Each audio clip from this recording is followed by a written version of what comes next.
الشمار كفوني كبجمتو تفردوتو تكيا بكجرتنتي نجيني في أراري جالة لواقيو إسني في أبايت جوجون جالة جرتو أمتك أشتي يويا منتي كيسان كم بيا كيسا كم بيا ألا بكما جرتنتي نجيني واقيو في أراري جالة لواقيو إسني في أبايت جوجون جالة أكم جرت جباتو رمضان سمبرا مال فكاتا كسمس أمني سمبرا مال فكاتا أنا برا باية قاري الأواق أيوف هقلتو ججبات شان جرا إسنو مالكي سجرتو وجنقولات أرما كم سنة تجرا كسم مورد بيا كي سجرتن نجا كيسني أنا باية نجا كوتي هرمو بيدو براتين كتجر في جرا بيدتشس وان باية برمسك أبو وان باية إرابرنو مالي في وان تباية تكون رابرنشو دندين تكون قوات إلفا إسنو جرا أسدران ورّي ماتين هفتاتني قالت وما سنين جرا لايكي شيري سبسكرايب جوجر أو ورّينا ورد فاجرتان قداسا قالت وما سنين جرا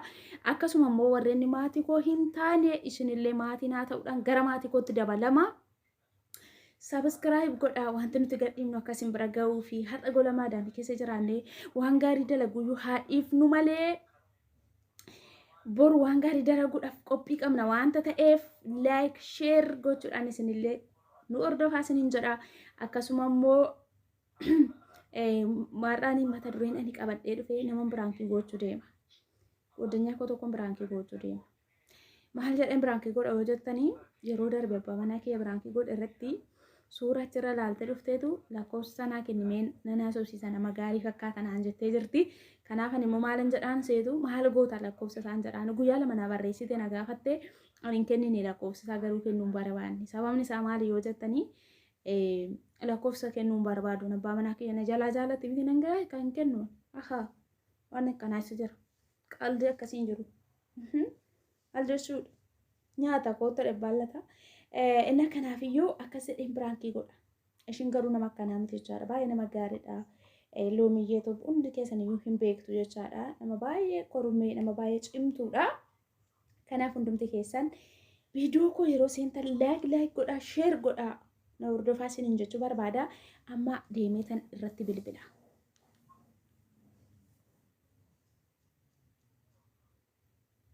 Walumaan dhaggeeffannaa gudii ishii har'uma kaawaan ishiin jettu walumaan ilaalla kaarra nagaan gaafa qaata baddeddan oolirraa dhimmi naannaa jee sadiif hin dheerra.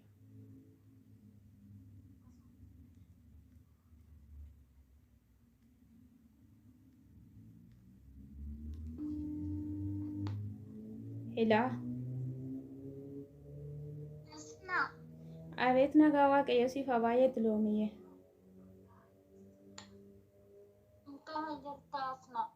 Jira galata waaqayyoo maali haa ta'u sagaleen kee hoo maa gadi buuftaa sagalee akkamati. Lagi gadi buufne beektaa dadhabbiidha kaa ayyaana ramadaana amma beektu moo nagaa keedha. Jira galata waaqayyoo akkami turtiin jiruuf jireenya maarree hin badde. Hin banne dhugaa situ badee naguma keetii miti ati ramadaan akkamsitti jiramee bannaati.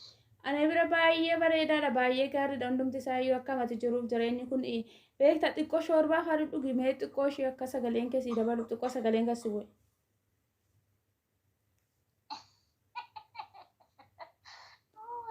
Shoorba namna namaa dabala siin jedhanii. Xiqqoo ishee beektaa sagaleellee namaa bana kaa waan sagaleen faa cufame faa akkas na fakkaate waanta ta'eef xiqqoo ishee yoo dhudde sagalee sii bana'uu danda'a. Ati immoo mee duddugi nama furbisaan dhagayan immoo. Badeka yoo namna olmoo furdadhe innis rakkisaadha kanaaf ananidha waan ta'eef ansi barbaadeen ture dhiifama naa godhi malee. Maaliif na barbaadda immoo asuuko. Beektaa waan ta'e yeroo darbe si'a lama na gaafattee turte si'a laan callisee ilaalee akkuma waan baqa sididee walitti si jalaa calliseen ture beekumaan callisee ture. Maal callistee? Barreeffama kee karaa telegiraamii ilaalee tanan beekaan si jalaa callisee sagaleellee dhaggeeffadhee xiqqoo ishee beektaa ani akkuma beekamu baay'ee namaa sagalee deebisu kanatti sintiniin jedhu tokkummaa waan ati na gaafatte sana xiqqoo ishee namaa kennuun ni ulfaata kanaaf an dhiisee maadha seeta ati garuu jechaadha.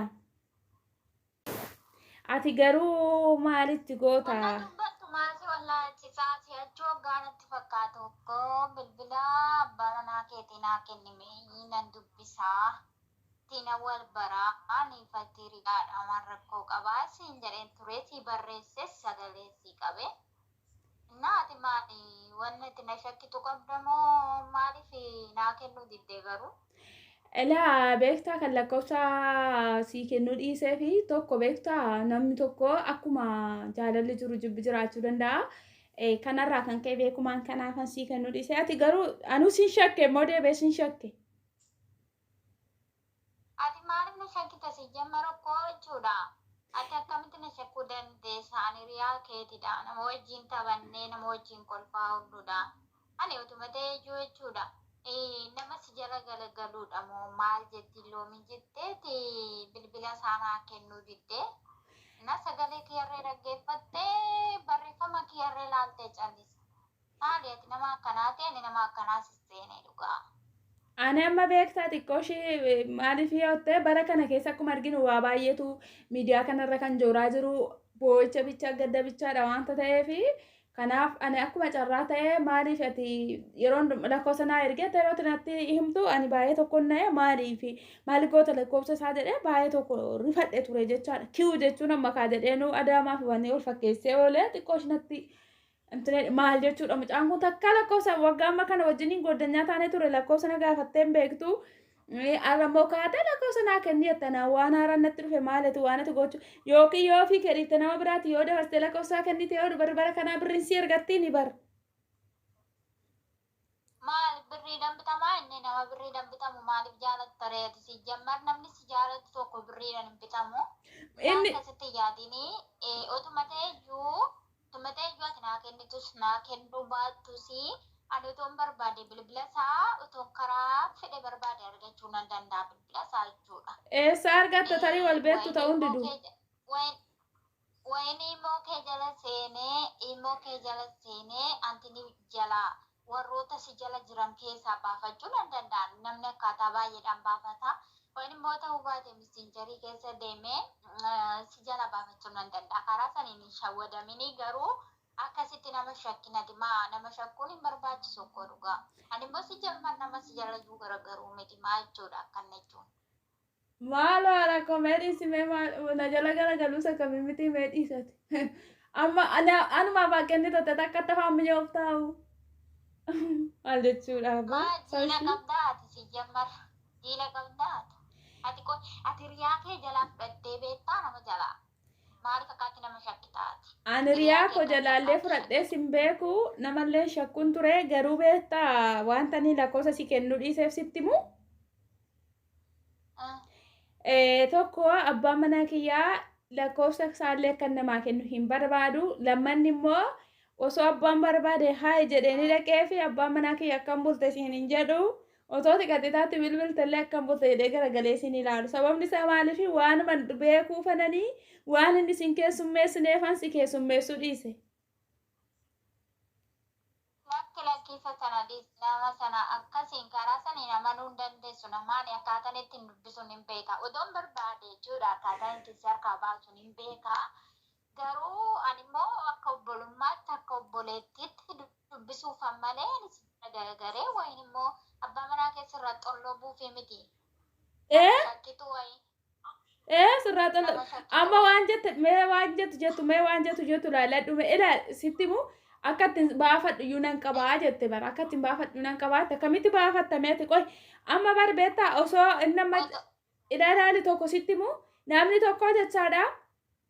Gaarummaanis jira, gadheenis jira, bareennis jira, fokkisnis jira. Maaliif sababni isaa yoo jette namni hundumtuu haala tokko keessaa dhalanneef tokko hin taanu amalli keenyas garaagara akkuma amalli koo amalli kee garaagara hundumti keenya iyyuu garaagara waan taaneef anamma osuma abbaan barbaade dhufeyyuu lakkoofsa abbaa manaa kootiin kennu. Haati hattuun hin taane namantuudha. Oromoon gaafama. Kunooti kanan bade. Ofii akkasitti nama jara garagarta ta'a malee ani. Waan akkasitti maali antini akkatti si jara garagara ani nakka ofii kiyyattuun hin qabachuudha. Maarree isa kan keetii achi keessa kan namaa maa barbaaddaati. Kan kee achi keessa maa barbaadda kan. Maalan sila akka obboluu antini an abbaa manaa kee.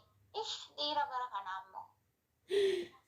Ela dhaggeeffadhu sittani ma tokko waan siin galle wayii jira tokko lammanni jechaadha waa tokko waan asitti mu waan asitti dhaamu keessatti tokko jechaadha atamma jechaadha ani garuu jechaadha tola akkuma sagalee kee dhaggeeffadheen sanaani yookiin gara hiriyaa kee yookiin gara abbaa manaa kee deemeetti siimuu wallaalle lammanni immoo maali yoo jettee waan asi jaaladhu waan asi kabajuuf ati nama gadhee akka hin taane waan si beekuuf callisee malee akka xiqqaata sagalee naa keessee lakkoofsa isaa ergimee nama gaarii fakkaata akkatti dubbatu minaamin jette garuu ani eeyya abbaan manaa kiyyanaaf gaariidha baay'ee tokko nimi jaaladhu nama kabajudha yani jechaadha garuu yoomillee yoo ta'e ani kanaa boodatti lakkoofsa na gaafatte jennaan daariktuma dhaqee tanan itti siima maali sababni isaa booda akkanatti muufattu hin barbaadu maaliif ammayyuu aarteetu waan argite takka akkas jedhe oromoon faa jettee mammaakta takka maali jetta maaliif ani waan si jaaladhu hin callise malee wallaaltu sitti fakkaadhema Dhageetti mi baakkish. Abbaan manaa kiyya soo ta'ee nama oduu namaa dhaggeeffatu miti silaajuu jechuudhaan. Abbaan manaa keetti sanoo ta'e antini jechuuf malee ani akka obbolummaatti taasa'ee dudubbisee waa'ee biyyaatis immoo gaggaafadhee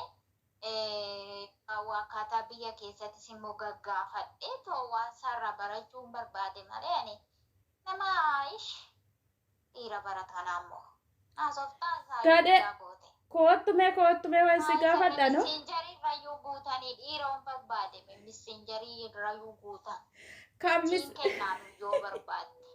Kan miseenjarii fi inni qo'aami tokko miti kan miseenjarii baraadha birrii sirraa fudhatee si biraa deebi'a kan miseenjarii kan immoo namaniin kan maalati yoo dhuguma sitti muuf taanaan jechaadha. Yeroo si dhaadu tokko jecha nama gaarii fakkaata garuu ati nama gaarii miti dhiifama naa godhi malee baay'ee sitti aaree jira waan ta'eef ati nama gaarii miti konkumaa jechaadha. Amma jarma cufee tanan ani baay'ee tokko si jaaladha bakka hubattuu wayinatti fakkaata. Garuu amma takka nama hubatee toon taane bakka akka waan ta'e taasifta. Namni tokko gaafa seera saraddoo barbaadati gara feesbuukii gara miseenjarii biraa oolta ta'uu dura miseenjarii illee hin beeku. Maa jechuudha miseenjarii? Miseenjarii keessa yoo barbaade na fudhadhaani dhiira waan barbaade jechuudha dhiira bara kanaa moo guutee maa ati dhiiratti nama shakkitaa?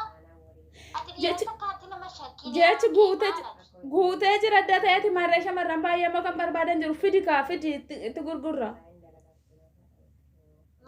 Maali ani antini situ kaatti nama shakkinii siin jedhe malee ani maal nama dhibsa dhabee jira moo si biraa? Gudi ati faallaa deemtamee dhiifama naa godhimeeti karaarra na jallisuu barbaadda natti fakkaata. Waan akkanaa kun sirrii miti tokko sittan himaa waa tokko si gorsu.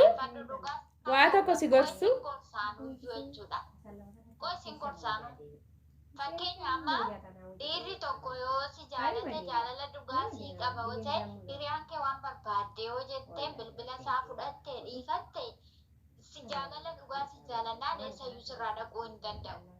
Jaalala dhugaa si jaalatu taanan immoo ati eedde dimbaa. Fakkeenya sareenan eega yoo jettee sareen deemteetuma barrii namaatti xilli jette. Kanaafiyyuu yaa Waaqayyo qalbii itti naa kenni. Yaa Waaqayyo akka inni jaalala dhugaa na jaalatu naa godhi malee akkatti shakkitee maa isa geessa dhuma shakkitu lubbuun si geessa. Qaqqabachuun dadhabee wayyoon.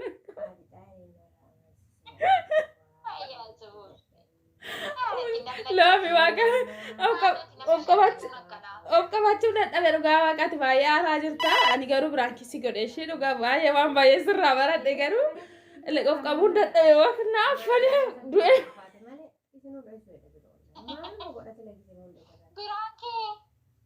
Du'e lole laaf kana namni kana faa biraakii godha amma maal ta'e asnaa. Laadhii.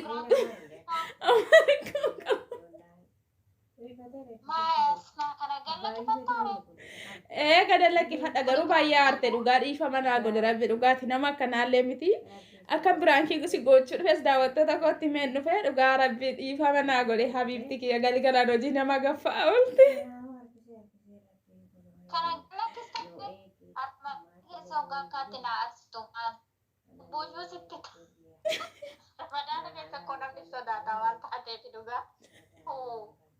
Waaqa baay'ee aarte namni iyyuu cuftaanchi. Maal rakkoo qaba barumsa qaba maa inni biraankiidha malee wanta inni intini wayiiti biraankiidha. Waan kun biraankii moo dhuma biraankii ol godha maal rakkoo qabati garuu yoomillee yoo ta'e dhugaa dubbachuuf taanaan namni tokko waan namaa tokko yookiin abbaa manaa koo fudhattee yookiin akkas jedhee osii dhufe akkasitti naariin garuu dhugaan nama aarsa dhugaan keessi aarsa garuu jechaadha maaliif namni tokko waan baay'ee walirraa barataa nama waa baay'ee sirraa baradhe tokko taratii Oromoo kana taratallee jettee Facebook irrallee namni har'aa guutee dhiirri nama waa baay'ee jettee jirtu jechaadha maaliif sababni isaa yoo jettee waa baay'ee tokko sirraa baradheni garuu jechaadha otootti daftee haaruu baattee ani viidiyoo baay'ee waraabuu barbaadeen ture jechaadha garuu nan gabaabsa viidiyoo koosii mee daawwattoota kooti waa jedhi. Ani garuu kana galakkifadhu sinin jedhu oo galakkiftes kaashii hordoftootaa fi kabajamtoota yuutuubii asnaa jalatti kan argamtanii nagaa keessanii as nagaa galata gooftaa adaraa keessanii viidiyoo kana daawwadhaa hanga dhumaatti dhaggeeffadhaa laayik sheer gochuudhaan jajjabeessaa wal jajjabeessuun gaarii ta'aa sinin jedha jabeessaa dhaabuddattuu bakka gaarii haa geessuu. Yoo sin dhaggeeffattan malee yoo sin laa'ikii gootan malee hin ta'uu sinin jedha ka. Ayyee isa aarte hoore dhiifama naa godhi tasaa aartes. Ayyee dhuga akkuma ati naa dhiiste waaqayyo si haa dhiisu. Kunoo si dhiiseera naan jette garuu xiqqoo tokko aarteetti. Garuu xiqqoo tokko aartee jirti daawwattoota kiyya. Amiin amiin ati illee eebbifami dachaaku. Garuu ila kunoo cufattee deemtee jirti argitu baay'ee aartee jirti jechaadha. Dhuguma dubbachuuf taana baay'ee aarte sababni isaa maaliifi guyyaa tokko nama akkanaa miti jechaadha mucayyoon kun nama akkasitti lafa iddoo kanaatti eegamtu miti garuu aartee cufattee deemte argitu. Garuu dhiifama sii godheera jettee lammisaanii dhaqee tan dubbisa dhaqee tan haasofsiisa.